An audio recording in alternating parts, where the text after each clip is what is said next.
આજે 21મી જાન્યુઆરીએ 9મો પાટોત્સવ હતો અને એ પાટોત્સવના ભાગરૂપે અમારી જે સંગઠનની ટીમ છે, અમે લાસ્ટ 8 થી 9 મહિનાથી અમે મહેનત કરતા હતા અને ઘણા બધા ગામડાઓ સુધી પહોંચ્યા, જિલ્લાઓ સુધી પહોંચ્યા અને આજનો દિવસ અમારા બધા માટે બહુ સારો દિવસ હતો અને એનું કારણ એ હતું કે આજે અમે અમારા જિલ્લા કન્વીનર અને તાલુકા કન્વીનરની જાહેરાત કરવા જઈ રહ્યા હતા. મને જે સંગઠન અધ્યક્ષ બનાવવામાં આવી એ પણ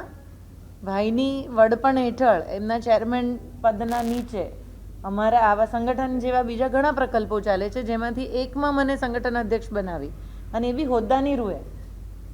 આમાં એ જોવાની વાત એ છે કે ખોડલધામ ટ્રસ્ટ એ હંમેશા કમિટીઓથી ચાલતું આવે છે. હોદ્દાના ભાગરૂપે કન્વીનર સહકન્વીનર બનતા હોય અને બદલાતા હોય. તો દર વર્ષે 2 વર્ષે હોદ્દાના ભાગરૂપે દરેક જણ આવે અને દરેક જણ કામ કરે. આ એક એવી સંસ્થા છે જે ડિસિપ્લિનથી ચાલે છે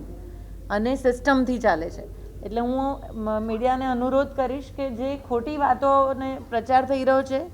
એ ના થવો જોઈએ. કારણ કે જે આજ મેં મા ખોડલની સાક્ષીમાં અમે આ કામ કરી રહ્યા છે, એની પવિત્રતા જળવાય એટલો અનુરોધ હું તમને બધાને ચોક્કસ કરું છું. બીજી વાત, આજે જેનીબેન ઠુમરને પણ ટ્રસ્ટી બનાવવામાં આવ્યા અને એ બી કેમ આટલા વખતથી એ પણ અમારી સાથે સંગઠનમાં મહેનત કરે છે. તો આજે બીજી એક બહેનને ટ્રસ્ટી બનાવ્યા. એક બહેન તરીકે મને પહેલી ટ્રસ્ટી બનાવેલા, આજે બીજી બહેન ટ્રસ્ટી બન્યા અને એનાથી બી વધારે આનંદ એ કે આટલી બધી મહેનત જે લોકો કરે છે એને હોદ્દા મળી રહ્યા છે.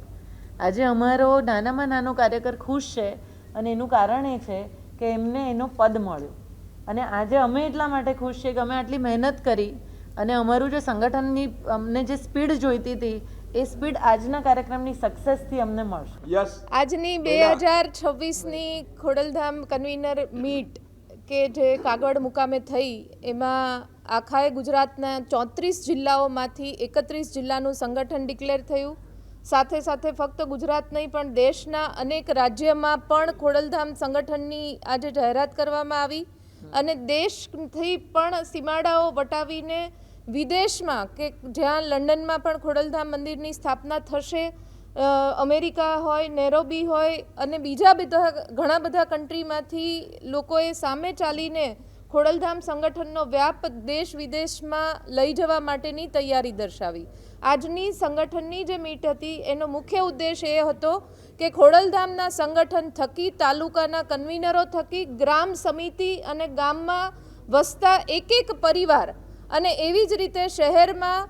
વોર્ડ સમિતિ અને સોસાયટી સમિતિ થકી એક પરિવારના સુધી સંગઠનનો વ્યાપ અમે પહોંચાડી શકીએ, જેથી કરીને કોઈ પણ ઘરમાં પટેલ સમાજ કે જે ખોડલધામના નેજા હેઠળ પોતાને પડતી કોઈ પણ મુશ્કેલીઓનું સમાધાન લેવા માટે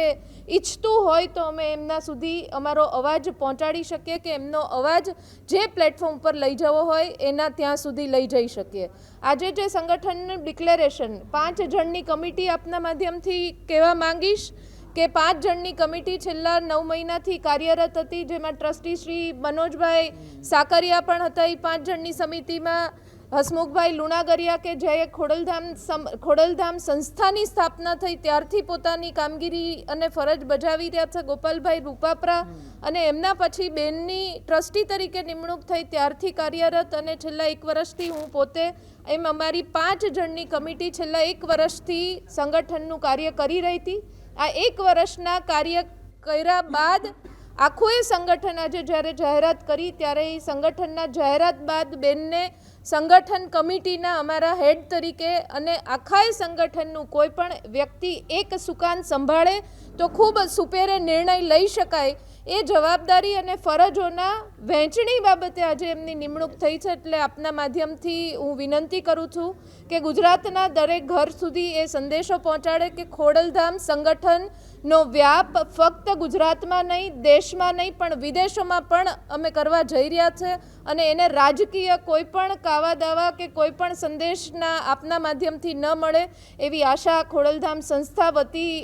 ખોડલધામના એક સક્રિય કાર્યકર્તા તરીકે આપના પાસે વ્યક્ત કરું છું અને આપ સૌનો ખૂબ હૃદયપૂર્વકનો આભાર વ્યક્ત કરું છું.